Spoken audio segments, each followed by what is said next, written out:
អ្នកទាំងអស់គ្នាធ្លាប់បានមកលេង Victory Room Resort នៅហើយមានដឹងអត់នៅ Victory Room មានផ្ទះស្នាក់ប្រមាណប្រភេទដែរហើយមានកន្លែងដើរលេងស្អាតសប្បាយអ្វីខ្លះនៅក្នុង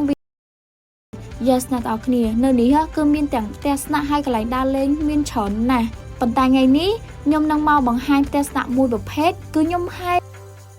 សម្រាប់អ្នកដែលគាត់មកលេងបែបជាមួយនឹងដៃគូ Sweet ឬក៏មកជាមួយនឹងមិត្តភ័ក្តិដែលចង់បានកន្លែងស្នាក់នៅបែបធម្មជាតិបរិយាកាសស្រស់ស្រាយជាមួយនឹងកន្លែងដើរលេងទឹកជ្រោះធម្មជាតិអីអញ្ចឹងណា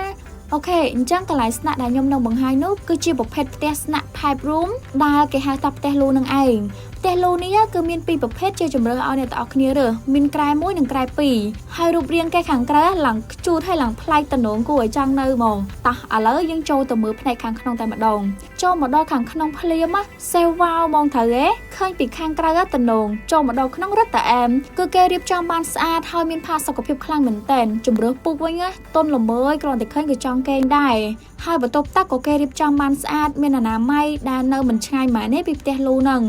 ហើយពេលមកលេងកន្លែងព្រៃភ្នំអញ្ចឹងព្រួយបារម្ភរឿងអត់មានអ៊ីនធឺណិតផូរ៉ូពេលមែនទេចានៅ Victory Room គឺយល់ចិត្តយើងមែនតែនគឺ free wifi លេងមកស្រឡាញ់ហ្មងឥឡូវយើងមកមើលជុំវិញផ្ទះលូនេះម្ដងបរិយាកាសខ្យល់ត្រជាក់បរិសុទ្ធពិតពីធម្មជាតិបៃតងហើយកន្លែងស្អាតបរិយាកាសល្អបែបនេះកុំភ្លេចដាក់ outfit ស្អាតឲ្យច្រើនមកព្រោះជ្រុងណាក៏ថតឃើញស្អាតដែរនៅនេះពេលបានមកកេងផ្ទះលូនេះហើយអ្នកទាំងអស់គ្នានឹងទទួលបានបទពិសោធន៍ថ្មីមួយទៀតអីបង្កើតពេលវេលាល្អសប្បាយជាមួយនឹងមនុស្សជាទីស្រឡាញ់ហើយពិសេសណាសម្រាប់អ្នកដែលគាត់ចង់សាកល្បងកេងផ្ទះលូលើកដំបូងធានាថាជាប់ចិត្តហ្មង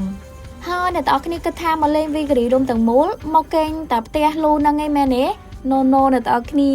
អ្នកណាក៏គេដឹងដែរថានៅ Victory Room មានកន្លែងដើរលេងហើយមានសកម្មភាពសប្បាយជាច្រើនប៉ុន្តែកន្លែងមួយដែល the best ហ្មងហើយធានាថាមកពេញចិត្តហ្មងសម្រាប់អ្នកដែលគាត់ចូលចិត្តព្រៃភ្នំទឹកអញ្ចឹងណាហើយកន្លែងហ្នឹងពុំគួររំលងទេត្រូវតែ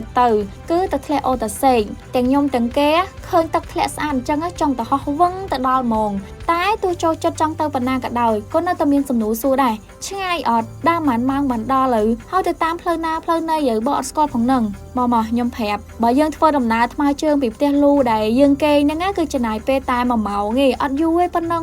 ដើរសប្បាយជាក្រុមជាមួយនឹងមនុស្សជាទីស្រឡាញ់ដើរប្រហែលម៉ោងក៏មិនយូរក៏មិនហត់ដែរដើរបដាជជែកគ្នាបដាថតរូបស្អាតគយគន់ទេសភាពព្រៃឈើខៀវខ្ចីហើយផ្លូវដើរហ្នឹងក៏អត់ពិបាកប្រហែលដែរហើយងាយណាស់មានបុគ្គលិកខាង Victory Room ជាអ្នកជូនយើងទាំងទៅទាំងមកចង់អស់បារម្ភរឿងអត់ស្គាល់ផ្លូវឬក៏មិនវែងផ្លូវទៀតអីភ្លេចខ្លួនតាបន្តិចដល់បាត់តំបន់ទឹកធ្លាក់អូតាសេកនេះគឺនៅលើភ្នំគិរីរំតែម្ដងហើយនៅនេះទឹកធ្លាក់ស្អាតមែនតែនទឹកធ្លាក់តកិចប៉ះជាមួយនឹងថ្មបលើសំឡេងលឺដែលបង្ហាញថាយើងពិតជានៅជាមួយធម្មជាតិពិតភ្លេចអស់ហើយរត់ទុកកង្វល់កវត្តចោលខ្ទេចគ្មានសល់ទេមានតែស្នាមញញឹមនិងភាពរីករាយហើយពេលមកលេងទឹកធ្លាក់អូតាសេកកុំភ្លេចយកខោអាវមកដូរផងព្រោះនៅនេះយើងអាចហែលទឹកលេងបានហើយទឹកគឺធ្លាក់ពីលើភ្នំត្រជាក់រីករាយជាមួយនឹងទេសភាពព័ទ្ធជុំវិញគ្របដណ្ដប់ដោយធម្មជាតិរុក្ខជាតិតូចធំយាយមែន feeling good feeling fresh ហ្មងមានតែពាក្យថា happy